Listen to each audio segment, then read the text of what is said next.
Bueno, como veíamos antes, al parecer la disputa entre Chile y Perú se pasa del mar a la tierra porque está apareciendo un nuevo frente de conflicto, un nuevo frente de discrepancia entre los gobiernos chileno y peruano que tiene que ver con la delimitación de la frontera terrestre. Vamos a conversar sobre este tema con el asesor histórico del equipo que defendió a Chile ante la Haya, José Miguel Pozo. Señor Pozo, muchas gracias por estar con CNN Chile. Encantado. Bien, mucho gusto, buenas tardes. Tratemos de explicar en primer lugar las dos posturas. ¿En qué se basa Chile para decir que la frontera comienza en el hito 1? Fundamentalmente Chile se basa en el artículo 2 del Tratado de Límites de 1929, que es el que definió la frontera con Perú, donde Tacna quedó para Perú y Arica para Chile. El artículo 2 del Tratado del 29 dice que a 10 kilómetros del primer puente del río Yuta del ferrocarril se tendrá que ubicar un punto que se denominará Concordia, un punto en la costa. Eso es muy importante porque la costa no es necesariamente donde la tierra toque el mar, sino que es una faja amplia. Y esa faja amplia cumple con el requisito de estar, esa faja amplia es donde el tratado expresa que debe ubicarse el punto de partida del límite terrestre. Para esos efectos, de acuerdo al artículo 3 del Tratado de 1929, se fijó una comisión mixta de límites que tendrá que fijar y señalizar la línea fronteriza, y esa comisión se constituyó en el año 1930. A través de dos ingenieros muy destacados, apellido Brieva, chileno, y Basadre, el peruano, quienes, con sus asesores, ingenieros y gente especializada en los temas, fijaron una frontera y señalizaron de 80 hitos.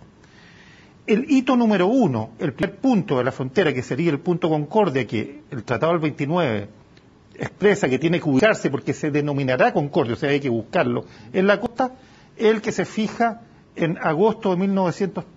Estamos viendo precisamente, sí, ahí está, me gustaría que nos quedáramos con esa imagen ahí congelada. ¿Por qué el hito 1 se pone ahí y no se pone específicamente en la playa, digamos? Claro, hay una razón que ambas cancillerías, abril de 1930, la Cancillería chilena y la Cancillería peruana, emitieron un comunicado conjunto y una instrucción, mejor dicho, conjunta, la cual explicitaba que tendrán que ubicar el primer punto de la frontera terrestre en un lugar para ubicar el hito donde no se lo lleve el mar.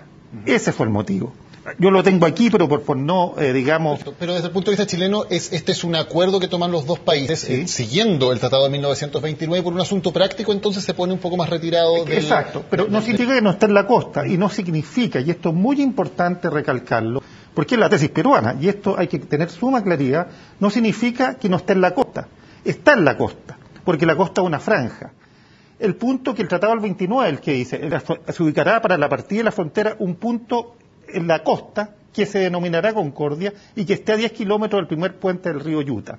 Y el hito 1 cumple con ese requisito. Que es lo que estamos viendo ahí en rojo. Exactamente. Expliquemos ahora qué es lo que reclama Perú. ¿Por qué Perú fija el punto en el amarillo que estamos viendo? Dice que ese es el verdadero punto de Concordia, que ellos llaman el punto 266. Bueno, Perú cambió su conducta y su postura fundamentalmente a partir del año 2000.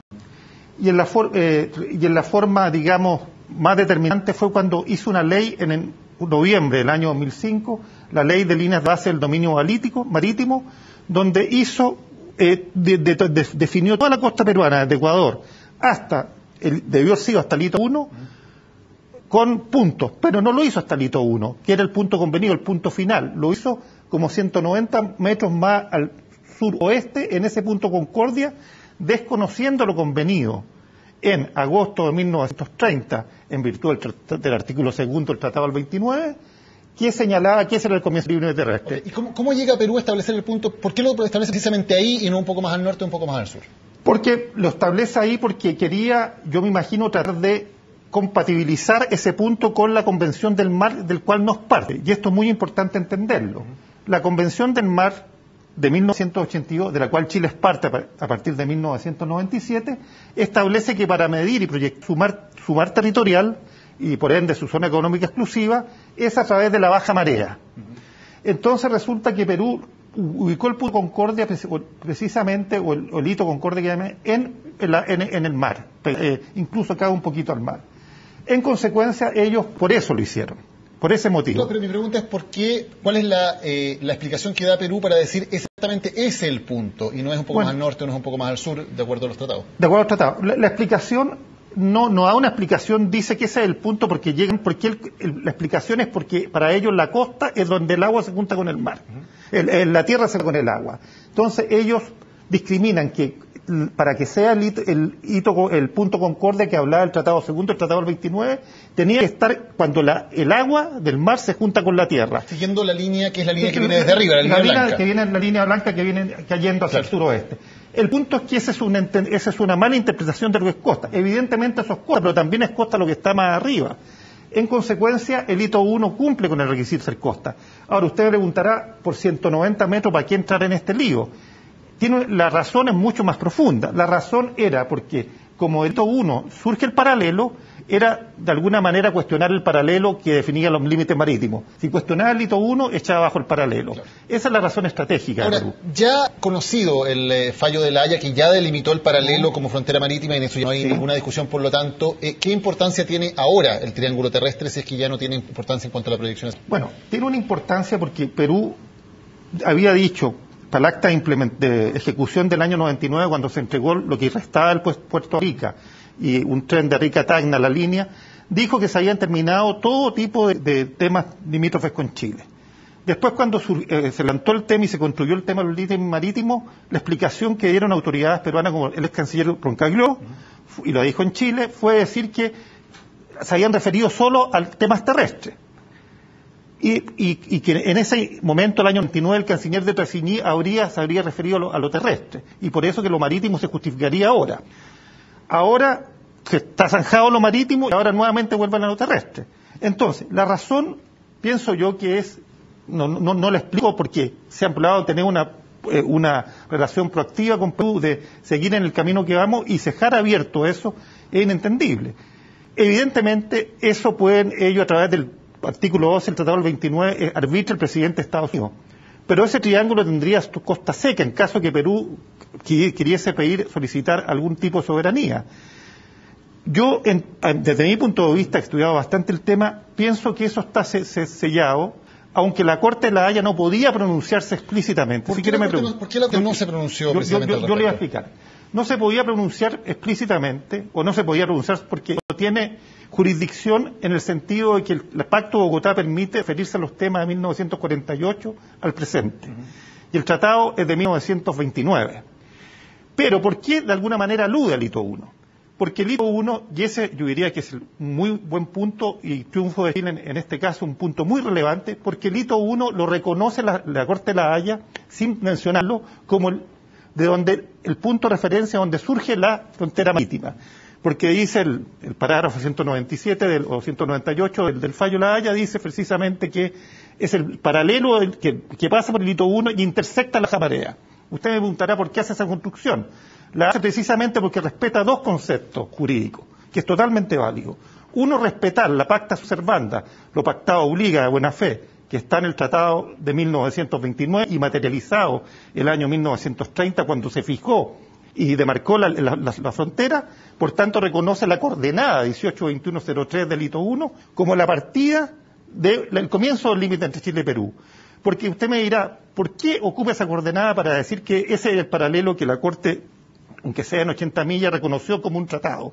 Porque justamente era el comienzo de la frontera terrestre. Ahora, sí. Y si me permite proseguir con esta explicación, ocurre que el tramo que va entre el hito número 1 y la línea de más baja marea, que es el mismo a coordenada 182103, lo hace para condecirse con el artículo 15 de la Convención del Mar de Naciones Unidas, y es completamente válido y legitimado ese paralelo para que nadie lo cuestione por razones de intertemporalidad de los tratados. Ahora, el presidente Ollanta Humala ha dicho hoy lo siguiente: Perú ha cerrado para siempre el capítulo de la delimitación de sus fronteras. Pero por otro lado, la canciller peruana dice que, en su opinión, la Corte está, de alguna manera, permitiendo el punto 266, incluso con costa seca para Perú. Debemos entender, por lo tanto, que Perú da por cerrada la delimitación de sus fronteras, pero considerando que ese triángulo es parte de su territorio. Bueno, yo creo que Perú hay dos discursos ahí, un poco contradictorios, porque entiendo que el presidente Ollanta Humala el lunes no dijo exactamente lo que está diciendo hoy día. La canciller de arriba ha dicho más o menos lo mismo. En consecuencia, es un poco curioso, porque como digo, ex canciller, como el ex canciller Roncagliolo, el ex canciller de Tresigny dijo que está cerrado el límite, ¿cómo se llama?, terrestre de Tresigny, el 99, y el ex canciller Roncagliolo dijo que está totalmente lo mal, y lo dijo aquí en Chile, en la Universidad de Hugo Portal y en la Universidad de Chile, estaba todo el mundo presente. Entonces, resulta que En ese sentido, yo no me puedo hacer cargo de ese tipo de contradicciones. No, pero ellos pueden decir, está cerrado, pero en el entendido que el triángulo es nuestro, digamos. Ese podría ser lo que entiende lo que dice el presidente Humala, ¿no? Oye, si un presidente dice que está cerrado, yo creo que es un acto de una validez jurídica. O sea, yo no soy abogado, pero imagino un presidente dice eso, es muy difícil después de invocar que está abierto. Ahora, como le digo, que en caso que alguien tenga dudas respecto a cualquier punto del Tratado del 29, es el presidente de Estados Unidos el que arbitra. ¿Cómo funciona eso? Porque ya entendemos cómo funciona el tema de la Corte de la Haya, pero ¿cómo funciona un arbitraje ante el presidente de Estados Unidos? Que es una figura bien de una época pasada, ¿no? Que hoy se hace difícil entenderla. Sí. No, lo que pasa es que en 1929, cuando se hizo este tratado, se pusieron en el caso de que hubiese algún problema con la interpretación de algunos de sus artículos o de cómo se entendía alguno de sus artículos. Entonces, en el artículo 12 fijaron este error, asignaron este papel al presidente de Estados Unidos. Usted me dirá, ¿por qué al presidente de Estados Unidos? Porque resulta que el presidente de Estados Unidos había sido árbitro frente al fallido, plebiscito de Tacna-Yarica el año 23. Entonces ya Estados Unidos está involucrado en este tema, desde por lo menos comienzo de la década del 20. Entonces, como Estados Unidos está empapado de este tema, e incluso en las negociaciones del Tratado del 29 también participó como buenos oficios Estados Unidos, entonces evidentemente a quién cabía este artículo generar cualquier incordio para que resolviera al presidente de Estados Unidos. Es como que los hijos se pelean y le van a preguntar la opinión al papá, ¿no? Exactamente. Exactamente. Claro, generalmente Chile en esa época había participado en el rey de Inglaterra, en el caso de 1902, pero por la razón antedicha que había un plebiscito que no se resolvió porque no se ponían de acuerdo por las condiciones del plebiscito, le pidieron al presidente de Estados Unidos que emitió un fallo el año 23, pero en materia claro, y no existían instancias como la Corte de la Haya, no existían las Naciones Unidas, en fin, estábamos en otra época. Claro, pero existía la sociedad de la Claro, pero no las Naciones Unidas todavía. Ni la Corte de la Haya, ni el Pacto de Bogotá. Claro. Ahora, ¿cómo funcionaría eso? En la práctica, uno de los, por ejemplo, Chile podría decir, ¿saben qué? El triángulo nuestro, y si Perú no lo acepta, le pedimos al presidente de Estados Unidos que arbitre en materia. ¿Funciona de esa manera? Bueno, una de las partes tendrán que ponerse de acuerdo, o una de las partes acudir en forma unilateral, o los dos de común acuerdo. Yo en realidad pienso que las dos fórmulas pueden funcionar. Pero resulta que Chile, naturalmente, yo no puedo anticipar la postura que va a hacer el gobierno de Chile, pero lo que yo he escuchado de nuestras autoridades, que consideramos que ese triángulo es territorio chileno.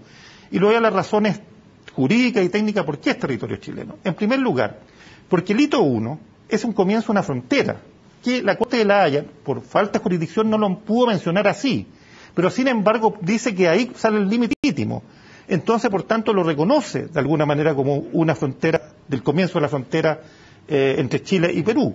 Y en segundo término, al trazar esa línea, ya no puede aspirar Perú a un mar más allá del 182103, paralelo. Por tanto, ese triángulo de tierra está sellado por el hito 1, porque está reconocido, aunque sea indirecta y implícitamente, por ser el punto de inicio del litio marítimo, y cerrado por la línea que va del hito 1 a la baja marea, porque no puede seguir, y el paralelo que sigue hacia el mar, porque no puede seguir aspirando a mar Perú. Entonces, a lo que podría, si Perú extrema las cosas y quiere ir a un arbitraje, el mismo existe, eso hay que reconocerlo, sería aspirar a un triángulo alrededor de 3 hectáreas, pero con costa seca, que ya costa seca significa que no puede proyectar porque el paralelo no inhibe. Claro, pero podría o negociar o bien decir vamos a ir al arbitraje del presidente de Estados Unidos y claro, Chile tendría que aceptar porque eso está en el Tratado del 29. Claro, tiene que aceptarlo y tendría que ir y presentar las pruebas y se iniciaría un proceso de arbitraje con el presidente de Estados Unidos, que está estipulado en el tratado, efectivamente. Ahora, el incidente en que la Armada chilena movió una caseta de vigilancia en la zona y luego tuvo que volver a retirarla y ponerla en su lugar anterior, ¿no puede ser un antecedente histórico que le pese en contra a Chile? No, porque eso fue una cosa un poco, las razones fueron un poquito, hasta donde yo entiendo, era porque se movió fundamentalmente por un motivo, digamos, de que había que refaccionarla y hacer algunos arreglos. El presidente Lagos se mostró muy molesto. Claro, pero más allá que eso, la Corte de la Haya se refirió en su fallo a eso y no le dio mayor importancia como hecho que hubiese Chile tenido dudas respecto a cuál es el límite marítimo. Fue una cosa más, un poco desafortunada, podemos decir, pero tampoco de la gravedad como para que incida en poner en duda el hito 1. Ahora, otro de los temas que se está discutiendo y que han planteado, entre otros, varios senadores, es la posibilidad de que Chile se salga del Pacto de Bogotá. Y plantean que, aunque evidentemente el caso con Perú ya está zanjado, y también el caso con Bolivia, da lo mismo en este momento salirse del Pacto de Bogotá, porque ya tiene jurisdicción la Corte de la Haya, sí plantean cómo sabemos que eso en 20 años más Perú no va a levantar otra reivindicación y nos va a demandar de nuevo. ¿No sería una medida precautoria salirse del Pacto de Bogotá para evitar que siguieran apareciendo nuevas reivindicaciones? Claro, en ese sentido, mi opinión puede ser a título muy personal y como una reflexión académica. Yo no soy quien para decir lo que nuestras autoridades en el Congreso o nuestras autoridades políticas presentes, las que van a subir en marzo, decidan. A mi entender, puedo hacer una reflexión académica, como le digo. Yo pienso que futuros conflictos con Bolivia y Perú o con Argentina, que Chile puede haberse afectado por estar en el Pacto de Bogotá, yo los veo lejos, le digo bien honestamente. ¿Por qué motivo? Porque prácticamente este tema de terrestre, las 3 hectáreas, está el mecanismo del presidente de Estados Unidos. Con Bolivia ya está todo planteado y está en la Corte de La Haya y no está cuestionado territorio en cuanto a que cuestionar el Tratado del 4, sino derecho expectaticios, denominado así por la obligación de negociar que plantea Bolivia. Y con Argentina hay un tratado que opera en Campos de Hielo Sur de 1997-98, perdón, la versión uno de esos 2 años, y ese tratado fija todo un mecanismo para terminar y también el Tratado de Campos de Hielo Sur tiene un mecanismo de arbitraje si Chile y Perú y Argentina quisieran ir. Entonces usted me dice, de los 3 países fronterizos no veo y en la Antártica, el Tratado Antártico tiene su mecanismo, y con Argentina, el Tratado de 1984 de su santidad Juan Pablo II que me dio y que concluyó en ese tratado también hay un mecanismo para resolver el problema. Entonces, salirnos al Pacto de Bogotá, a mi juicio, reflexión académica, no represento en este momento, a pesar que trabajo en una institución, pero muy académica, porque yo donde podría contestar, es que sería una señal de debilidad, y Chile es un país inserto en la OCDE, inserto en el Consejo de Seguridad de Naciones Unidas, abierto al mundo, entonces un país que se está arrancando un pacto, solución pacífica de controversia, donde nuestro secretario general de la OEA, eso el pacto de la OEA, lo veo como imagen mala además, y como efectos prácticos no le veo. Ese sería mi... José Miguel Pozo, muchas gracias por haber estado hoy con nosotros en CNN. Encantado, mucho gusto, gracias.